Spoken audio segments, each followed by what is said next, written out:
Today, another family-friendly drag show exposed. Joe Biden apologizes for slavery, and Florida will investigate vaccine-related myocarditis. We've got all of that and more coming up, and it all starts right now.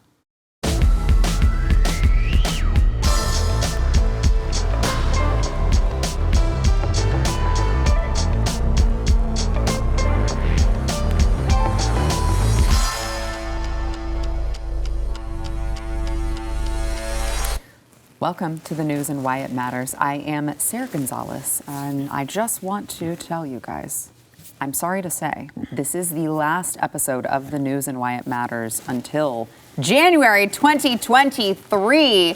And because it is the very last episode of 2022, I had to bring in the powerhouses. We've got Eric July, of course, BlazeTV contributor and founder, owner of Rippaverse Comics, also joined by Jaco Booyens, of course, other BlazeTV contributor extraordinaire and host of The Bottom Line. We've got a lot to cover, but first we want to thank Healthy Cell for sponsoring this episode. They've got a really, really great multivitamin. They've got supplements to help with sleep, focus, whatever you need. My family takes all of their products, and we love them because we know that we are getting maximum absorption of the vitamins and the nutrients that you need. You can go to healthycell.com/news. That is healthycell.com. Use code NEWS for 20% off of your first order over at healthycell.com/news. So I don't know if, Jaco, I feel like I'm like, yesterday he was on a screen and he was in almost in another country. Today he's right here. Yeah. So it's nice to have you back in person. You. Listen, I gotta just tell you, yeah. Thank you for always tackling the tough stuff that no one else will. Someone asked me this morning that was anyone else where you were? And I go, nobody, crickets, no other reporters. So you tackle things that even Fox and the Daily Wire will not cover, so thank you. Ain't that the truth? Well, you're welcome, and we appreciate you actually going and doing the heavy lifting and the dangerous part being down there. We're glad that you're back safe. So I was going to say, you've been all over the place. I'm not sure if you've had a chance to even see what has been uncovered, the latest anyway, with these family-friendly drag shows. There was a family-friendly drag show. This was a Christmas one. This was in Austin last night, I believe, but they're touring the country. They're actually going to be in Dallas on Saturday. We will be there. And my organization, Defend Our Kids Texas, was, of course, at the Austin event to expose we did. According to the video that I'm going to show you, which, by the way, I think I don't need to say it, but I'll say it anyway, is not family friendly. So if you have any young ones, please do not allow them to watch this part of the program. So this show included simulating sex, talking dirty to the crowd, and sexualizing, of course, old children's Christmas stories. And I want to play for you one drag queen. Did I mention not appropriate for all ages, not appropriate for children? One drag queen who had exposed fake breasts asked a child if he was hungry and said that he was reaching for his breasts in a much more derogatory manner. Watch. Wow. Ooh, I'm feeling moody tonight. I'm so happy to be here. Thank you also for coming out. Oh my God, so many of you. Ooh, I'm so excited. Hello, you're reaching for my Are you hungry? Say, mommy. So it got worse from there. If we had the time, and if I didn't, if I was okay with vomiting in front of everyone, I would show you guys the rest of this. But this is absolutely, I mean, you guys know I've been covering these drag shows for a very long time now.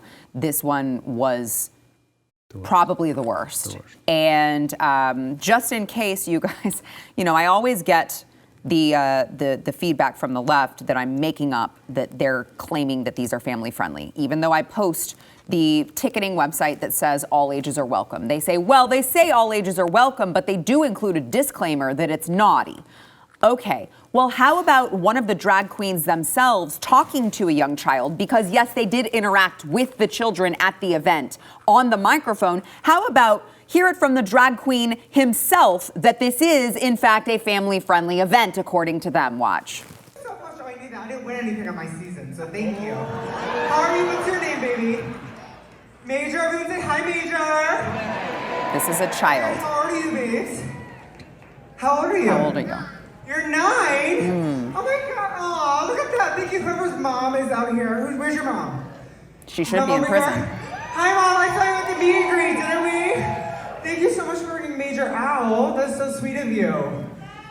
Oh, we love you. That is so sweet of you. This is what we need. Parents like this, ladies and gentlemen. Thank you. High five. Thank you, Major, so much. You are such an awesome mom for bringing their kid out to a family-friendly drag show, ladies and gentlemen. Does a family-friendly drag show look anything like the pictures? We've got some pictures here that we can show you. I just want to be clear. Does this look like a family-friendly drag show to you? Again, simulating sex acts, licking certain body parts, two half-naked men who are groping each other, and much more in all of the video footage that, again, Taylor Hanson exposed through my organization, Defend Our Kids Texas. You know, I am not sure that I'm going to be able to get through this particular segment without using the swear jar. This is demonic. Yes. And these people belong in prison. And I do mean all of them, you know, because there's a lot of kicking the can down the road and trying to blame one party or the other. And people say, well, it's not the drag queen's fault. You should blame the parent. That's just bad parenting. I agree. I think the parents should be in prison. Well, I did it. Okay, I agree. I think the parents should be in prison. I also think when you have a drag queen, when you have a grown man wearing makeup who is going to call out a child in the audience, I would say they do want to include your children. Those are the facts. Look, I try to not cuss as well. Certainly if I was on my show, you know, I'd be cussing up a storm during this period of time. But everything that, you know, because you take a lot of heat for covering stuff like this, and everybody kind of, you know, they move the goalpost, they say things are said, or you're kind of imagining things. The effect of gaslight is what they do. So right here, this is a prime example. It checks all boxes, right? So you can't even hide it. And even if you were saying, well, it's the ticketing is incorrect, or whoever did that, let's say the door, they messed up. You have a person that's participating in the actual show that specifically stated that it was family friendly. So we already got that. We see that from the images and from the videos that this obviously in content, it certainly wasn't family friendly at all, yet they were claiming that it was. And then we have, of course, them interacting with children in the crowd. So all our bases are covered and that this is screwed up. And all the individuals that are involved in this are certainly screwed up. It's funny how, and I saw, I mean, say what you will about Andrew Tate, but he was talking about like Muslims and like how they like definitely would be surrounding their, not necessarily their holidays, but, you know, Prophet Muhammad and all that, and how you will never see any kind of negative depictions surrounded around like, let's say like Islam or anything like that, like, let's say a drag show surrounding Christmas, right? Or that's more Christmas-like oriented. It goes to show how bold these people are, because they're basically spitting in everybody's face. They're spitting in those of us that, you know, treat Christmas for what Christmas actually is, as well as the weirdos that insist that this is something that should be, and this is where the grooming aspect of it is. She says like, hey, we need more parents like this who think that is something that we should normalize. All those people are evil. Like, let's just call it exactly what it is. And if you are, even if you are somebody, let's say, that tends to align yourself with that crowd, let's just say for the sake of conversation, you think that you would have a problem with that. Like, even I can't imagine being there because that's not my type of party, right? But I mean, even if you were thinking, okay, I'm going to this adult-oriented show, okay, and I'm gonna sit in the crowd. The minute that, you know, you'd see like some kids that are acting with these people that are being raunchy like that, I'm like, oh, wait a minute, I'm in the wrong spot. You know, I need to shake the spot. And you think that would kick in, but they're clapping like, hey, yeah, you're right. More parents should be like this. It goes to show how far we've come. Yeah. Case in point, I have a friend who called me today because he actually enjoys drag shows for whatever reason as the adult, art form that he believes that they are. He called me and he was like, I was at this event. I couldn't believe it. I was disgusted. It was so bad. I couldn't believe they were clearly targeting the children because all of the children that were there, they were interacting with on the microphone. So you have to ask yourself, because everyone wants to say, well, it's homophobic to blame the drag queens. It's not their fault that adults are bringing children to the show. Okay, but tell me how a person with any sort of morals or values or who cares about children at all in a non-sexual way sees that there are children there and is still not only comfortable performing the performance in front of them, but singling them out to indoctrinate them into this and get them closer and closer to this. What kind of sane person would actually go to the lengths to do that if it wasn't to target your children? And just right before you go, notice that when she asked the kid, where are you, it's more, where's the mother at? Yep. Yeah, it's always where's the mom. I know. It's always where's the mom. Yep. Yeah. Firstly, I'll say this. I'm sorry for cursing in front of you. That's fine. Firstly, I'll say this. I always feel really guilty when it's in front of you. If I say this, and I have a little bit of history in this, just a little bit. Everything Sarah has been telling you is spot on, 100%. She is a champion for doing it. So is the organization. So just for any of you, and then the rest of you that say, Yaku, you always want to spiritualize things, let me explain something. This is all spiritual. This is how America will fall, is falling. Our documentary, Sex Nation, that comes out in January, is all about how we have fallen. A stress test is being performed on society. And the stress test is, let's test the stress level, the tolerance level of the parent through what? Their child. Let's target the child. That show was only for the children. I'll go as far now as saying, Sarah, it's all about the children. It's very easy to put an age restriction. A real drag queen that wants to perform for adults would himself say, no, I don't want children in this room. Exactly. Just like of the LBG community saying, we're not T, we're not Q, A, I plus S, all the other stuff, that's when it gets weird. We're failing the stress test. When they asked you to write a little piece of paper to say, this is marriage, redefine marriage, they tested you. You didn't push back. They said, thank you. Then they redefined sexuality. You didn't push back. They said, thank you. Then they said, what about, puberty blockers? Didn't test back. What about if we give a 12-year-old girl a double mastectomy? Didn't push back. What if we hosted drag shows in their faces, mocking God from Satan, and they are Satan lovers, worshipers, demons? We're not pushing back. Here's what should happen, Sarah. I was on the border fighting trafficking.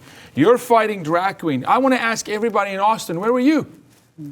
Where were you? Why did we not have 150,000 Austin citizens on the street saying, you will not sexualize our children? We're failing the stress test. Here's what's next. From the border to you, they're going to harvest children's organs. They will rape. They will lower the age of consent. This is where they're going, and it's not going to stop. If you think this is bad, Sodom and Gomorrah. So heed this woman's warning, show up in numbers, and shut it down. By the way, don't just heed my warning, listen to the activists themselves. If you think you want to gaslight me all you want that this isn't actually what they want, they're telling you themselves, they're saying the quiet parts out loud now. This is a congressional hearing yesterday on what they called anti-LGBT violence. One of their witnesses, Jesse Pocock from the Inside Out Youth Services Advocacy Organization, said parents do not have a right to know when their child is going through a sex change. Watch. We are constantly filing reports of abuse and neglect because of parents I understand the cases of it sounds like you're deflecting the question a little bit. I understand cases of abuse. There's laws to protect the abuse. I mean, schools actually are legally obligated to report cases of abuse, same for churches and the like, anyone who deals with young people. But, do parents have a right? Should they be informed about what's going on? Do they have a right to know what's going on in their kids' lives? So I think, again, those of us who are protecting and supporting young people are there and trusted with the information of the things that they are dealing with. In terms of parents' rights to know at schools, I mean, here in Colorado, parents don't have the right. If a young person is questioning their gender or their sexuality, there are laws in place that say that they have the right to process that with their trusted counselor So you do, and so forth. You do a significant amount of your work with kids even starting at age 13. Yeah. What would be the age of consent then in your mind? In our community, the age of consent to mental health therapy is 12 years old. So we have laws that enable young people to connect with trusted adults who can support them. That is just so important. It prevents suicide. No, it does not. Suicide. No, it does prevents not. Suicide. You're causing suicide. I'm sorry, Sarah. Go I'm ahead. about to get royally ticked off. Yeah. Oh, so we should trust you with our child. You're the trust agent. You who are sodomizing, sexualizing, raping, cutting off body parts because of your sick fetishes, because of your self-perpetuating notion that you don't want to deal with your sickness.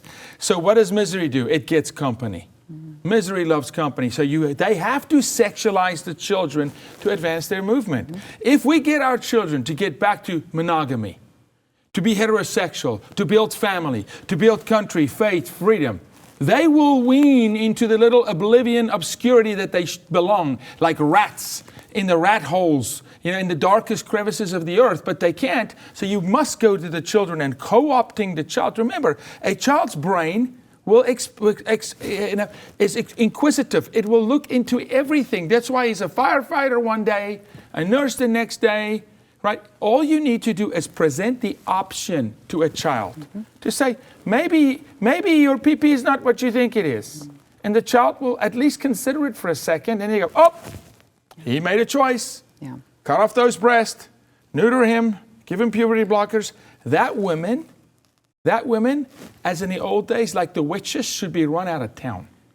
Amen. I know we got to take a break here. I want to encourage all of you. I know Yaku was encouraging you guys, show up. Please show up. Like I said, anyone in the DFW area, this is happening on Saturday evening. I will, of course, I have some plans. I won't share them publicly, but I'll be in the area, and I very, very much highly encourage. I know that there are some protests that will be going on. Show up.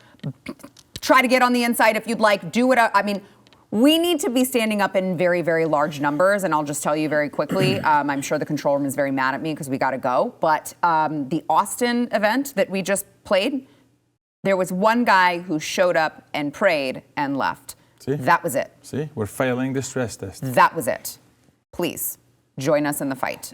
We got to take a quick break. First, we want to thank our sponsor, Genucel. So obviously it is holiday season and it's time for gift giving, parties with friends and family, and getting compliments everywhere you go and looking years younger thanks to Genucel. I love Genucel. I use their immediate effects, which is, you put it on under your eyes, you let it dry. You can actually literally, the first time I used it, I was like, I know why they call this immediate effects, because you feel it immediately, and it really does make a difference. And from now until Christmas, Genucel's most popular package is 70% off over at Genucel.com. Treat yourself and a loved one to, getting those forehead wrinkles removed, fine lines, skin redness, pesky bags, even a sagging jawline disappear. You can go to Genucel.com/Y. Enter my promo code Y for an additional 10% off your entire order. Every order today is going to be instantly upgraded to free express shipping, so go there. Make sure you get it in time for the holidays over at GENUCEL.com/Y.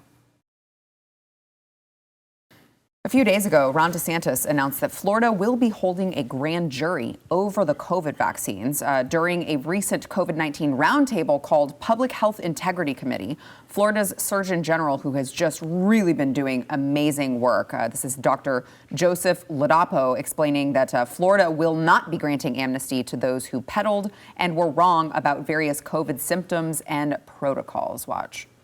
There's some people who want amnesty from the things that happened during the pandemic. There are others who say it's okay to trust me now.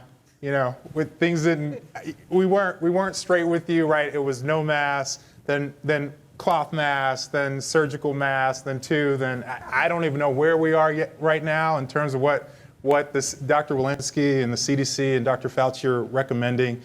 But we're not doing that here. He also announced that they are launching a study on the incidence of myocarditis within a few weeks of COVID vaccination for people who died. Watch. So we are initiating a program here in Florida where we will be studying the incidence in surveillance of myocarditis within a few weeks of COVID-19 vaccination for people who die. This is going to be a surveillance study working with some of our medical examiners in Florida. We're also going to be working with the University of Florida, so there will be a component that has more of a research form to it. But we will answer this question. It is a question that I'm sure keeps the CEOs of Pfizer and Moderna up late at night, hoping no one ever looks, but we're going to look here in Florida. I'm sorry, I'm really happy with what they're doing, but that video wall makes me dizzy. Yeah. I can't. Oh, yeah, with all those Yeah, they're all so many. Like, why do we have to see all of those people in the crazy. background? That is not what I wanted to see. It's very distracting. So, like, most based surgeon general in the country, and it's not even close. I'm so grateful to not just this, Ron DeSantis, the Surgeon General, everyone in the state of Florida who has just left Texas in their dust, really, paving the way when it comes to being in front of all of the big government damage that was done to the American people throughout all of this COVID lockdown nonsense. And hey, we need to inject you before you're allowed to re-enter society, or you're not going to be able to feed your family. But that's fine because you need to do whatever we say. So I look forward to seeing where this goes. Certainly, I think if the study's done right, we all know where this leads. Yeah. Well, yeah, there's already been in some cases they've admitted it with young people, that is. This is why even in like Europe, certain pockets of Europe, you can't get certain vaccines, certain COVID vaccines under a certain age, right? Because particularly in young people, they saw that, be it heart inflammation, pericarditis, myocarditis, and those issues. So we already know it's a thing. It's just a matter of to what degree.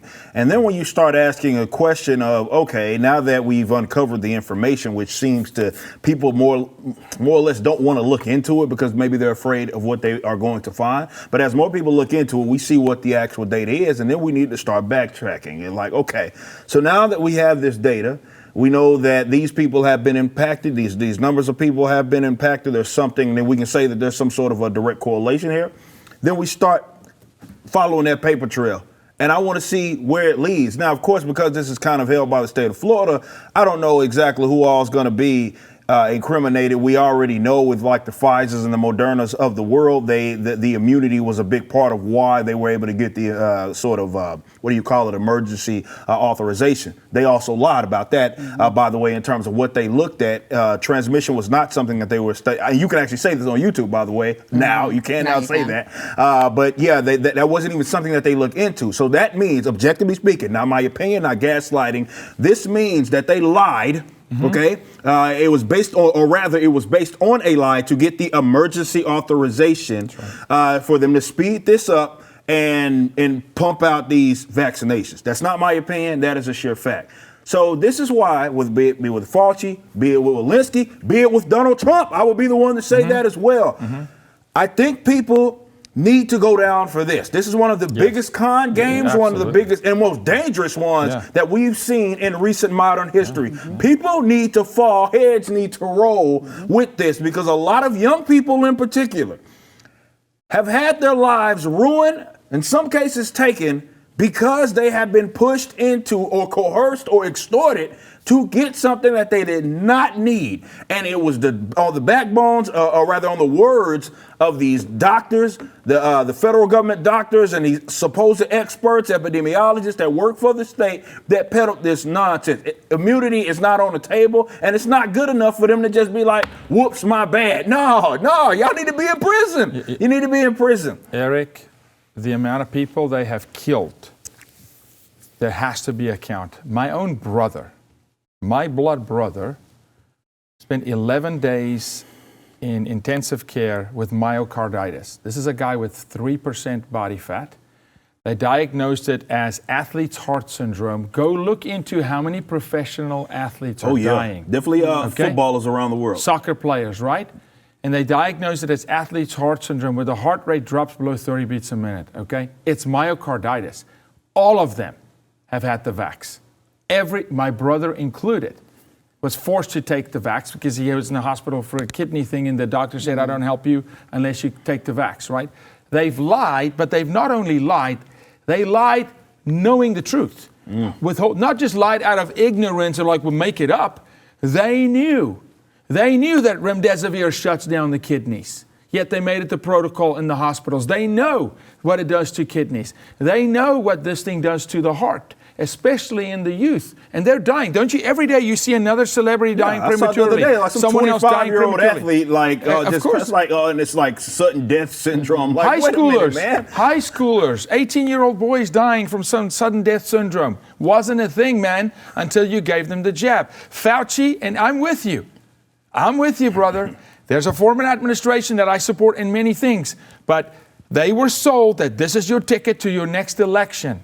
And you fast-tracked some evil demonic plan, and now it's coming out that maybe COVID was part of the CCP's bioweapons program. Okay? Well, we know for sure that with the whole, at minimum, maybe not for, and I just want to be clear so we don't get dinged for misinformation. We do know that there is a fact that, Fauci's sort of government or organization or agencies rather did fund gain-of-function research in Wuhan pertaining to coronaviruses. Now, if you want to say, and now, of course, it's not concrete that it had to do specifically with COVID-19, but that's an awful lot of, like in terms of gain of function. And what I mean by that is that they were specifically testing something and trying to make it gain in lethality. By textbook definition, that is what gain of function research is. They did it. It just happened to be in Wuhan, and maybe there's no correlation there. There's no connection. And they succeeded. If it was supposed to be lethal, it was lethal. Yeah. All right, let's, you know what, I'm going to let you guys mention Dr. Fauci. We don't really have time to talk about it, but I'd like to play. Dr. Fauci does have a rebuttal. You mentioned him. Oh, really? He does have a rebuttal because he was asked on CNN, he was asked about Ron DeSantis, what he's trying to investigate. And he's like, I don't have a clue what he's trying to investigate. Watch. I don't have a clue, Kate, what he's asking for. I mean, we have a vaccine that unequivocally is highly effective and safe and has saved literally millions of lives. The Commonwealth Fund has come out with a report just this past week that vaccinations that have been administered over this period of time, this last year and a half to 2 years, has saved 3.2 million lives, 18 million hospitalizations, and approximately $1 trillion in costs. So what's the problem with vaccines? I mean, vaccines are life-saving. So quite frankly, Kate, I'm not sure what they're trying to do down there. I would just like to point out, he is very nervous. I would just like to point out to Dr. Fauci before we got to take a break, as they so often like to tell me, correlation does not equal causation. Thank you. We've got to take another quick break. I want to thank our sponsor, Upside. So, look, inflation is hitting everyone, and everyone's looking for ways to cut back. Maybe you are trying to, I would say maybe you're trying to not spend as much on Amazon, but it's the Christmas season, so you're spending it anyway. This is why you need Upside, because for doing things like driving or dining out or going to the grocery store, which are things that you're going to be doing anyway, you are going to be making cash back. This is a great app for anyone who is doing all of these things, which is literally all of you. So get cash back with every purchase. And this is a no-brainer for everyone. You've got go get a latte or go get your nails done. And you can use this cash back that you are earning to go do those things and feel better about the money that you are spending. They have a 4.8 star rating on the App Store. You can download the free Upside app, use promo code NEWS to get $5 or more cash back on your first purchase of $10 or more. That is $5 or more cash back on your first purchase of $10 or more using promo code NEWS.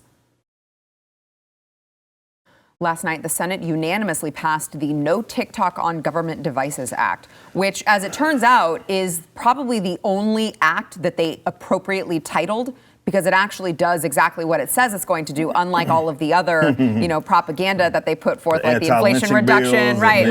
All of these. It's like, wait, why did you name it that? It doesn't have anything to do with it. This is actually pretty straightforward. It bans the use of TikTok on government devices. This was introduced by Josh Hawley, and it follows recent bans at the state level, including Maryland, Oklahoma, South Carolina, Texas, Utah, South Dakota, North Dakota, Nebraska, Alabama, and Iowa. There is also a group of bipartisan lawmakers led by Senator Marco Rubio who are they are starting a drive to completely ban the use of TikTok nationwide with the anti-social CCP Act. It's almost like we talked about COVID last segment, talking about the CCP this segment. It's almost like we shouldn't trust China. I don't know. Hear me out. Just maybe. This could be pretty wild. This is a pretty hot take here. Maybe we shouldn't be trusting China because they are in fact bad actors. So I would love it if we could just ban TikTok from society. I can't tell you how many times I mean I don't like go on them and seek them out, but when I see them posted on other platforms and I'm like, I can see why the young generation is so screwed up. Yeah, it's a high concentration of stupidity of a term that it's not a curse word, but I don't want to use it just for the sake of this show. But it's a high concentration of those types of people, certainly over there. Now, look, I'm all for government banning themselves from anything. For that matter, I prefer that they just ban themselves altogether and just quit. Every last one of them. That would be more preferable, certainly to me. But it's kind of funny, and it's going to be interesting to see kind of where this kind of leads into, like how far they're certainly I'm going to take it. I know that Trump today announced something about trying to ban private companies pertaining to social media working with the federal government. I need to look at it a little bit more. I'm sure there's more to it, but if that was simply the case, then you'd think that would already be a thing. But it goes to show that that's certainly not what the government has ever done, and that's not what it is that they're going to do. So when I see them make moves that I'm always weary of that type of stuff, because when I see them make people love the term bipartisan. When I see that something they're all in agreement on, I'm usually like, wait a minute. Like, even if it's something like as dodgy, I mean, I don't have TikTok. I wouldn't recommend that people get on there. But even if something as dodgy as that, I'm like, man, what are y'all up to? Because the fact that this was basically all of them were in on it for the most part, and we're like, yeah, we're good with this. That's something stinks to high hell. Let me just say that. But it'll be interesting to see how far they take it. Yeah, because it's setting a precedent again. Yeah. And government stepping in. Of course, yes, TikTok. A cesspool, an absolute cesspool is it's a perfect term for it. Is indoctrinating our children. But I'm with you. They can't even be bipartisan in protecting children, but you're going to be bipartisan. Yeah, something's not right. Look, here's my rule of thumb, which is why I love this brother of mine, and I've told him, you have got me as close to being a libertarian as possible. Okay, we need to fire all of them. Mm-hmm. Yeah. Start with Lindsey Graham and just go. Yeah. All of them. McConnell, you had your time. Go sip your wine in Napa, because that's who you associate with, is the Californians. And just fire all of them, disband them, shrink government so it's so small that you can't find it, right? We'd have a lot less problems if that were certainly the case. If the government operated on, okay, we're going to ban ourselves from doing things because, the vast majority, I mean, obviously I'm an anarcho-capitalist, so I prefer that it didn't exist at all. But even if I conceded the minarchist perspective of, well, government should only be in control of security and stuff like that, even just for the sake of conversation, that I conceded that, 99% of what the government does has absolutely nothing to do with that. And it's because they are so kind of far-reaching in terms of what they can and will be responsible for. So it's sad that stuff like this has to happen when it's like we got to ban ourselves from doing something like that. But Eric, often it's a self-preservation mechanism, though. It's look, we don't want China to not investigate and spy on Americans. What if they find out what we're really up to? Yeah. Good point. So I want to, before we have to go to break here, I want to play for you Joe Biden, switching gears here, spoke at a gathering of almost all African leaders in Washington, D.C. He announced that $55 billion will be directed to Africa in the areas of health, climate change, trade, and women's initiatives. He also took the opportunity to apologize for America's original sin of slavery. Watch. Our people lie at the heart of the deep and profound connection that forever binds Africa and the United States together. We remember the stolen men and women and children who were brought to our shores in chains, subjected to unimaginable cruelty. My nation's original sin was that period. We honor their descendants who are generations for generations helped build this country. He said, "We remember," and I wanted to make the remark like, "Well, were you there, Joe?" And then I was like, "Well, he might have been. He's a billion years old, so probably so." We got to be brief, but I want to get both your thoughts. Oh man, briefly, it's just the fact that every year we got to kind of go through this slavery thing that happened so long ago. But I just. Look, man, if we're going to talk about something as evil and rotten as slavery is, irrefutably, I just don't like that we have this stopping point where it's like, well, we only talk about this part of it during this era. Because even during that era, it's always, well, they were stolen. Some of them were. A lot of other ones was sold off, or rather given, by way of the people that were already in Africa, doing their own people wrong. But also, if you go before that, when you talk about Arabs and how they had enslaved, even to this day, you got pockets of dodgy stuff happening definitely in northern parts of Africa. And it's like, but back then, it's like, why do we focus so much on that era if we are going to sit up here and say, well, this was a bad thing, which we can absolutely say that. But what happens is we start having a conversation of reparations, and we have to have this, oh, I'm so sorry for all of these different things. And it's like, why stop there? Yeah. He was not so brief. I need you to be I'll brief. be very brief. You shouldn't stop there. You should come all the way full circle to 2022 when the same man that you just heard spoken is causing slavery today.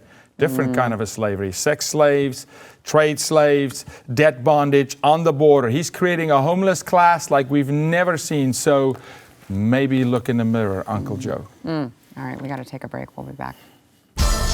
You're right. You want to tackle it? Tackle all the eras. Come.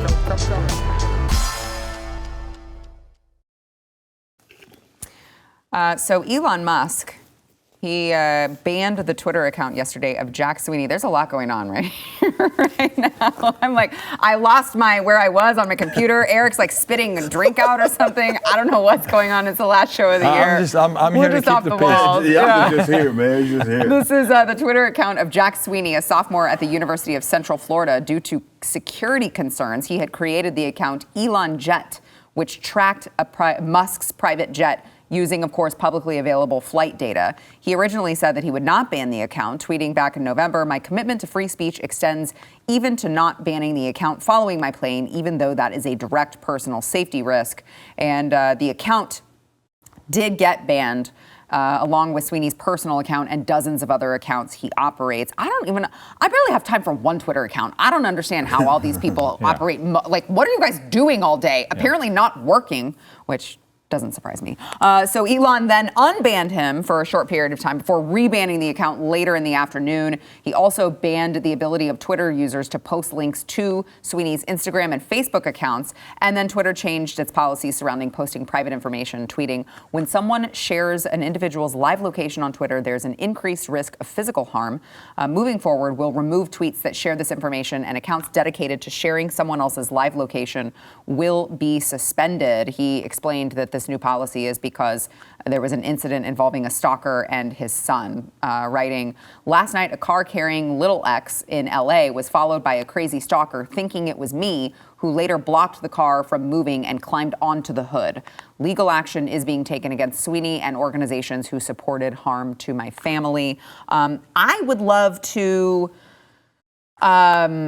understand how this particular guy who's tracking his jet can be related to encouraging people to harm him. Yeah. Because absent a direct quote urging people to harm him, I'm not sure how you can tie the two things together. And does make me a little nervous to have the guy who's like the platform of free speech being like, hey, this is incitement.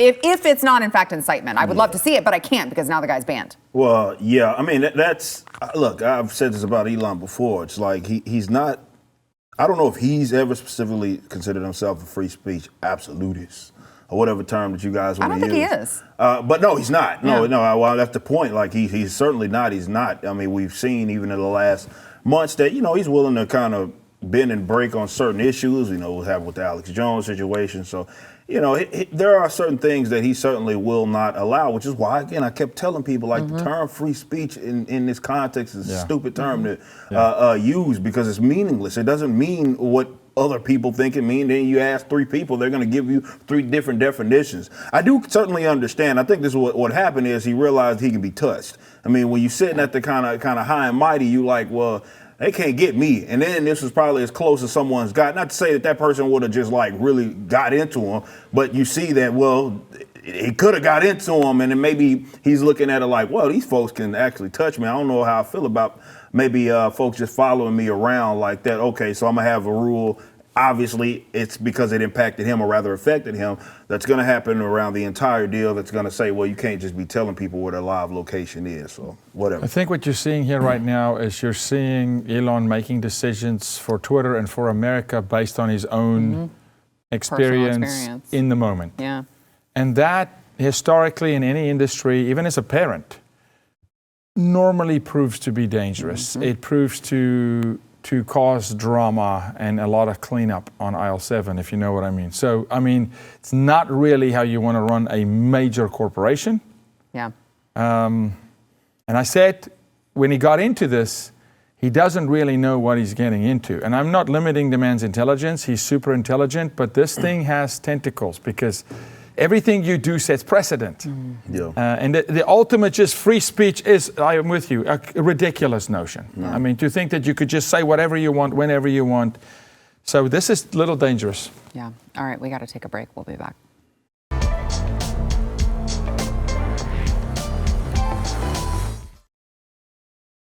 Well, I just want to take a moment to thank all of you guys out there.